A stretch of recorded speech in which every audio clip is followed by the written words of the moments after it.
Hello student, स्वागत है आप सबका लेक्चर फिजिक्स क्लासेस में। आज इस वीडियो में ये लेक्चर नंबर 1 है। इसके अंतर्गत मैं यूनिट नंबर 3 यानी magnetic effect of current and magnetism के बारे में बताऊंगा। तो सबसे पहले आते हैं कि मैग्नेटिक इफेक्ट ऑफ करंट होता क्या है। तो कहते हैं एक ऐसा घटना है कि अगर कोई कंडक्टर में अगर करंट पास करते हैं तो उसके चारों ओर मैग्नेटिक फील्ड प्रोड्यूस होने की घटना को ही हम लोग मैग्नेटिक इफेक्ट ऑफ करंट कहते हैं। जब हम कोई कंडक्टर में करंट पास कर रहे हैं तो उसके चारों ओर क्या होगा, मैग्नेटिक फील्ड प्रोड्यूस होगा। इस घटना को हम लोग मैग्नेटिक इफेक्ट ऑफ करंट कहते हैं। सबसे पहले हेडिंग के बारे में समझना जरूरी है। मान लेते हैं कि यहाँ पर अगर हम करंट पास करें तो उसके चारों ओर यहाँ पर क्या होगा, मैग्नेटिक फील्ड प्रोड्यूस होगा। इस प्रकार की घटना को हम लोग मैग्नेटिक इफेक्ट ऑफ करंट कहते हैं। सबसे और उसके बाद है मैग्नेटिज्म, जिसको हिंदी बोलते हैं चुंबकत्व। तो ये क्या होता है, तो ये है एक ऐसा घटना है जिससे मैग्नेटिक सब्सटेंसेस लाइक आयरन है, निकेल है, कोबाल्ट है और बहुत सारे ऐसे एग्जांपल हैं जो क्या करे, अट्रैक्टिव प्रॉपर्टी यानी कि मैग्नेटिक सब्सटेंस को अपनी ओर अट्रैक्ट करने का जो जिसमें गुण हो, उस तरीके से इस घटना को attractive property of magnetic substance like iron, nickel, cobalt etcetera is called magnetism. तो ये हेडिंग जानना बहुत जरूरी है। उसके बाद ही इस टॉपिक के अंतर्गत हम लोग समझ पाएंगे कि इस टॉपिक के अंतर्गत पढ़ना क्या है। तो मैग्नेटिज्म समझ गए कि ये अट्रैक्टिव प्रॉपर्टीज है, phenomenon attractive property of magnetic substances like iron, nickel, cobalt etcetera is called magnetism. तो ये जो यूनिट है, यूनिट नंबर 3, इसको हम लोग दो पार्ट में बांटते हैं। इसके दो भाग हैं, दो पार्ट है। पहला part moving charges and magnetic effect है और दूसरा भाग है मैग्नेटिज्म एंड मैटर। तो आज हम पहला पार्ट यानी moving charges and magnetic effect के बारे में पढ़ेंगे। तो सबसे पहले इसके अंतर्गत जो पहला लेक्चर में हम लोग कौन कौन सा टॉपिक कवर करेंगे इसके बारे में लिखा हुआ है। तो आज का जो टॉपिक है वो है मेरा ऑयस्टेड एक्सपेरिमेंट। इसके बाद हम एक लॉ है, एक रूल है, एम्पियर स्विमिंग रूल, और जिसको हम लोग स्नो रूल के नाम से जानते हैं। और तीसरा हम लोग पढ़ेंगे मैग्नेटिक फील्ड के बारे में।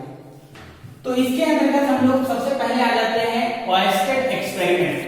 सबसे पहले जानते हैं ऑयस्टेड एक्सपेरिमेंट के बारे में थोड़ा सा ब्रीफ इंट्रोडक्शन कि 1820 से पहले लोगों को इलेक्ट्रिसिटी और मैग्नेटिज्म के बारे में ज्ञान था, लेकिन ये नहीं पता था कि इलेक्ट्रिसिटी और मैग्नेटिज्म दोनों एक दूसरे के इंटररिलेटेड है।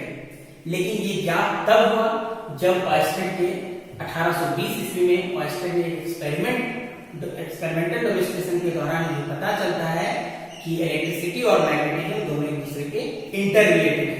तो आज हम स्टार्ट करते हैं ऑयस्टेड एक्सपेरिमेंट के बारे में।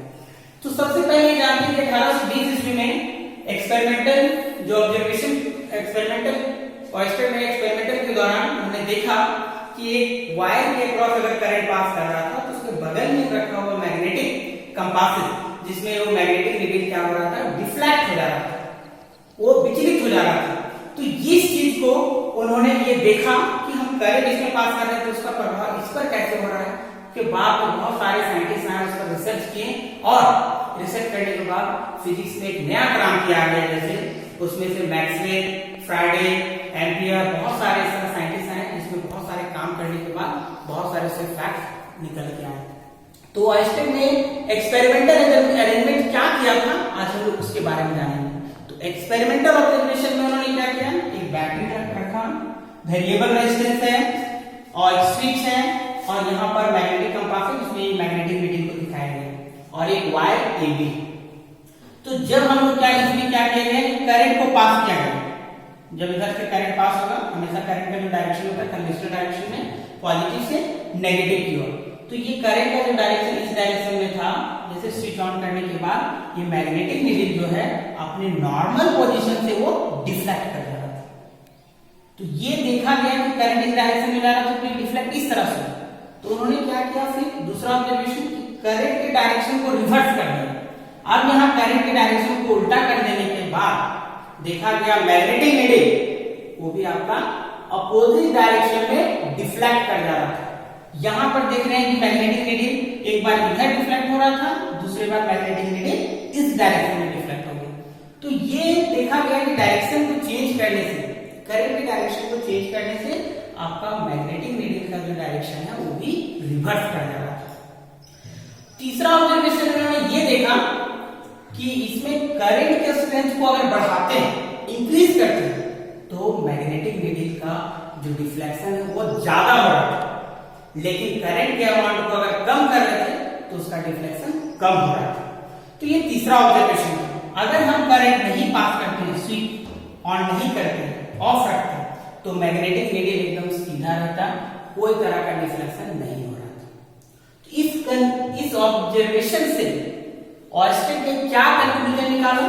तो कंक्लूजन यही निकाला कि current carrying conductor produces magnetic effect around the space of a conductor, यानी कोई भी कंडक्टर में अगर करंट पास कर रहा है तो उसके चारों ओर मैग्नेटिक इफेक्ट प्रोड्यूस करता है। ये इसका कंक्लूजन था ऑयस्टर एक्सपेरिमेंट का।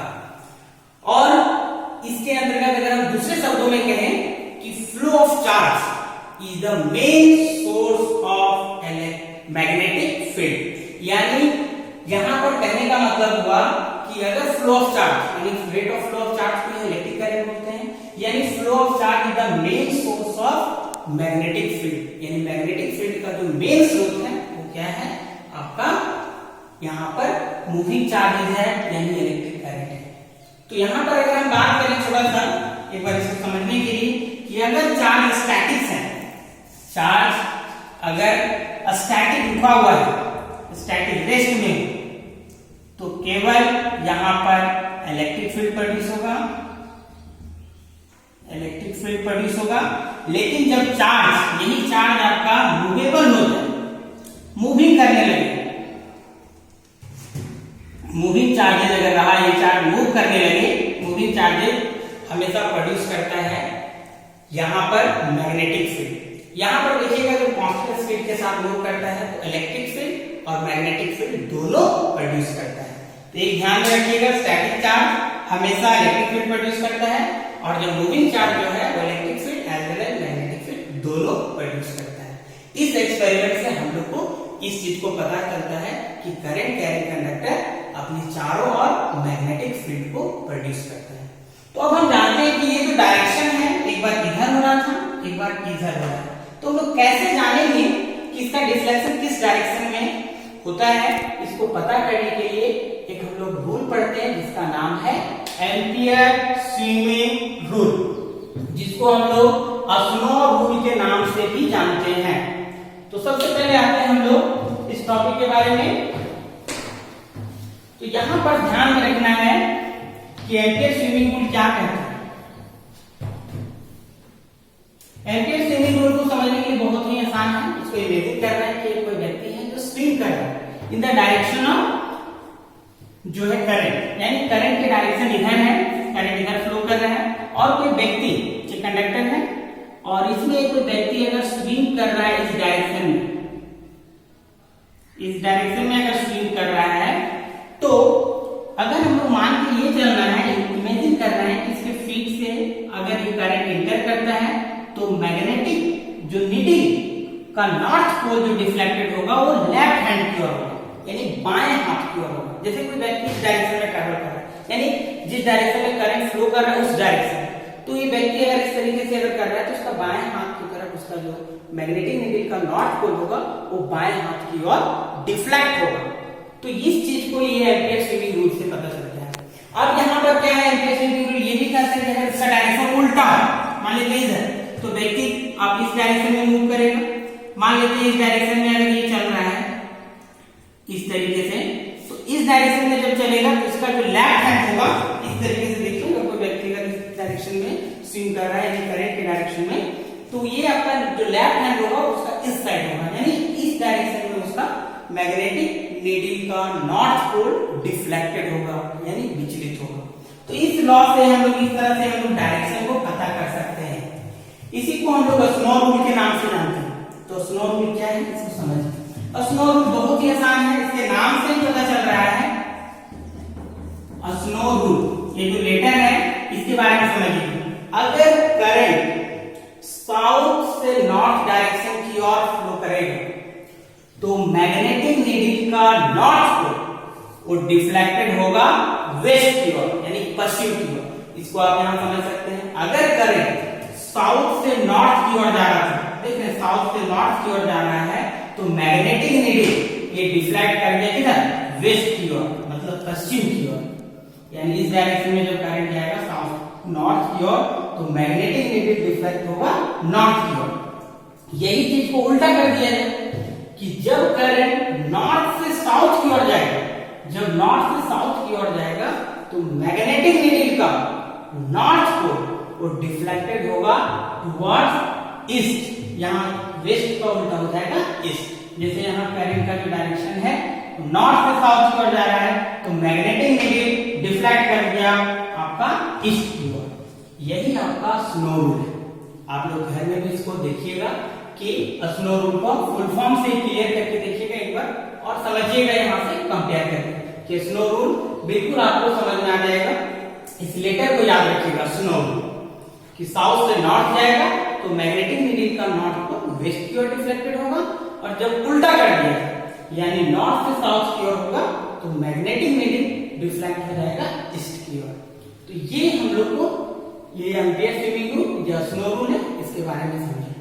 अब हम लोग इसके नेचर के बारे में जानते हैं कि अगर करंट कैरिंग कंडक्टर में अगर हम उसका मैग्नेटिक फील्ड लाइंस का जो डायरेक्शन होगा वो किस डायरेक्शन में होगा, उसको पता करने के लिए हम लोग क्या करते हैं, कार्डबोर्ड ले लेते हैं। यहाँ देखिए, यहाँ पर एक कार्डबोर्ड है, ये कार्डबोर्ड है, और हम लोग आयरन फिलिंग्स को रखते हैं, छोटा छोटा आयरन फिलिंग्स इसके अंतर्गत रखते हैं। अब हम लोग क्या करते हैं, जैसे स्विच ऑन करते हैं, जैसे स्विच ऑन कीजिएगा, करंट का जो फ्लो होगा वो पॉजिटिव से नेगेटिव की ओर होगा, तो करंट का डायरेक्शन फ्लो होना शुरू हुआ। अब यहाँ करंट फ्लो करेगा तो देखा जा रहा है कि यहाँ पर जो आयरन फिलिंग है वो एक निश्चित पैटर्न बना लेता है, यानी सर्कुलर शेप में। देख रहे हैं यहाँ पर सर्कुलर शेप में, यहाँ पर, और ये बहुत ही क्लोज होता है। ये सेंटर पे यहाँ पर देखा जाए वायर के जो समीप है वो बहुत ही क्लोज होता है, बहुत ज्यादा अट्रैक्टिव है यहाँ इस रीजन में, तो बहुत ही क्लोज होता है। लेकिन जैसे इससे दूर जाता है इसका स्ट्रेंथ जो है वीकेंड हो जाता है, मतलब कमजोर होते चला जाता है।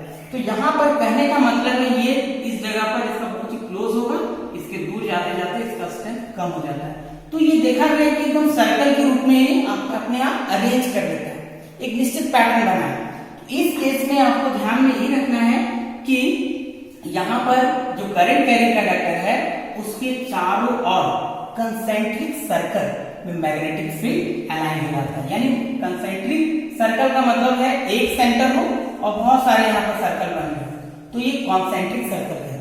तो मैग्नेटिक फील्ड लाइंस क्या हो जाते हैं, कॉन्सेंट्रिक सर्कल में अलाइन हो जाते हैं। तो ये चीज देखा गया इसका हम लोग नेचर। इसको अगर आप देखना चाहते हैं कि मैग्नेटिक नीडल को रखते हैं, तो मैग्नेटिक नीडल को रख के भी आप उसको देखिएगा, तो मैग्नेटिक नीडल भी आपका एक पार्टिकुलर डायरेक्शन में अलाइन कर जाएगा। तो यहाँ पर भी स्नो रूल का यूज करके भी आप देख सकते हैं कि मैग्नेटिक नीडल किधर आपका अलाइन होगा। ये करंट के डायरेक्शन को देखिए, अगर करंट के डायरेक्शन उल्टा करें तो इसका डायरेक्शन उल्टा हो जाएगा। तो हम लोग नेक्स्ट जो क्लासेस में है उसमें डिस्कस करेंगे इसके डायरेक्शन के बारे में, तो आपको ज्यादा समझ में आएगा कि मैग्नेटिक फील्ड जो है उसके डायरेक्शन को पता करने के लिए कौन कौन से रूल है उसके बारे में समझेंगे। तो अब हम लोग नेक्स्ट टॉपिक है हम लोग का, वो है मैग्नेटिक फील्ड यानी चुंबकीय क्षेत्र क्या होता है इसके बारे में जानेंगे। तो मैग्नेटिक फील्ड क्या है इसके बारे में हम लोग थोड़ा सा समझते हैं, इसका डेफिनेशन से।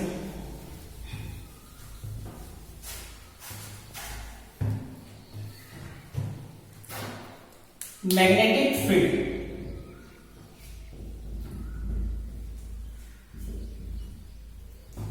यहां लिखिए, इसका डेफिनेशन समझ लीजिए, एक बार मैं बोलता हूं डेफिनेशन, ध्यान से सुनिएगा। द स्पेस और रीजन अराउंड अ मैग्नेट और a current carrying conductor within which it influence can be experienced is called magnetic field।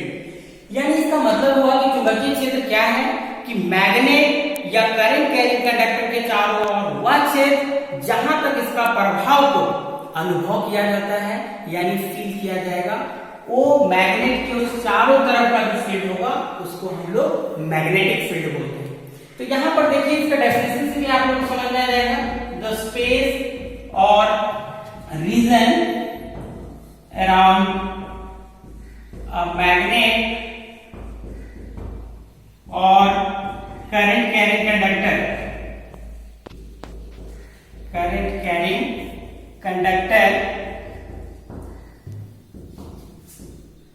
within which its influence can be experienced is called magnetic field। देखिए आपने यही चीज को definition बताया थे पिछले just अभी 1-2 मिनट पहले कि मैग्नेटिक फील्ड का मतलब क्या है, द स्पेस और रीजन अराउंड अ मैग्नेट, यानी मैग्नेट के चारों ओर वह रीजन या करंट कैरिंग कंडक्टर के चारों ओर वह रीजन जहां तक with in which it influence, इसका प्रभाव को एक्सपीरियंस किया जा सकता है। यानी कहने का मतलब है कि जिस फील्ड तक, यानी जिस क्षेत्र विशेष तक एक करंट कैरिंग कंडक्टर या मैग्नेट अपना प्रभाव को एक्सपीरियंस किया जा सकता है, अपना प्रभाव को देखा जा सकता है, उसका प्रभाव को एक्सपीरियंस किया जाएगा, उस फील्ड को या उस स्पेस को, उस रीजन को हम लोग कहेंगे मैग्नेटिक फील्ड, यानी चुंबकीय क्षेत्र। यहाँ कहने मतलब ये जैसे मैग्नेट, इसका नॉर्थ पोल है, साउथ पोल है, तो इसके चारों ओर एक कोई रीजन है। अगर हम इस मैग्नेट का प्रभाव, ये क्षेत्र, अगर हम कोई दूसरा मैग्नेट इसके नजदीक में आते हैं तो ये तो से क्या करेगा, इसका प्रभाव को एक्सपीरियंस करेगा, या तो अट्रैक्टिव होगा या रिपल्सिव, वो डिपेंड करता है इसके नेचर पर। अगर ये साउथ होगा तो साउथ साउथ एक दूसरे को रिपेल करेगा, मतलब लाइट पोल एक दूसरे को रिपेल करता है और लाइट पोल एक दूसरे को अट्रैक्ट करता है, तो ये बल का अनुभव करेगा, तो मैग्नेटिक फोर्स का अनुभव करेगा। तो कहने मतलब ये क्षेत्र विशेष इसका, इस आपका जो क्षेत्र विशेष जो कहलाएगा वो मैग्नेटिक फील्ड कहलाएगा। या फिर एक कोई करंट, मान लीजिए करंट इधर पास कर रहा है तो उसके चारों ओर भी एक रीजन बनेगा जहां तक इसका प्रभाव को एक्सपीरियंस किया जाएगा, फील किया जाएगा, अनुभव करेगा। उस फील्ड को हम लोग मैग्नेटिक फील्ड के नाम से जानते हैं। अब आ जाते हैं मैग्नेटिक फील्ड को किससे डिनोट करते हैं, तो मैग्नेटिक फील्ड यानी स्ट्रेंथ ऑफ मैग्नेटिक फील्ड को हम लोग बी वेक्टर से डिनोट करते हैं, यानी strength of magnetic field, strength of magnetic field is denoted by B vector, इसको हम लोग B वेक्टर से डिनोट करते हैं। और strength of magnetic field is also known as, ये strength of magnetic field को हम लोग किस नाम से जानते हैं, it is also known as magnetic flux density, इसको मैग्नेटिक फ्लक्स डेंसिटी के नाम से जानते हैं, या फिर मैग्नेटिक इंडक्शन, या फिर मैग्नेटिक वेक्टर के नाम से जानते हैं। तो कहने का मतलब है कि स्ट्रेंथ ऑफ मैग्नेटिक फील्ड को हम लोग बी वेक्टर से डिनोट करते हैं और स्ट्रेंथ ऑफ मैग्नेटिक फील्ड को हम लोग magnetic flux density, magnetic induction या मैग्नेटिक वेक्टर के नाम से जानते हैं। इसके बाद अगर हम इसके बारे में देखेंगे कि मैग्नेटिक फोर्स क्या होता है, तो मैग्नेटिक फोर्स के बारे में हम लोग नेक्स्ट वीडियो में देखेंगे कि नेक्स्ट वीडियो में अगर देखिएगा कि मैग्नेटिक फोर्स क्या होता है, उसके बाद उसके डायरेक्शन को कैसे पता करना है, कौन कौन सा रूल है जो मैग्नेटिक फील्ड लाइंस के जो है मैग्नेटिक फील्ड के डायरेक्शन को पता करने में हम लोग को हेल्प करेगा, उसके बारे में हम लोग लेक्चर नंबर 2 में डिस्कस करेंगे। Thank you for watching.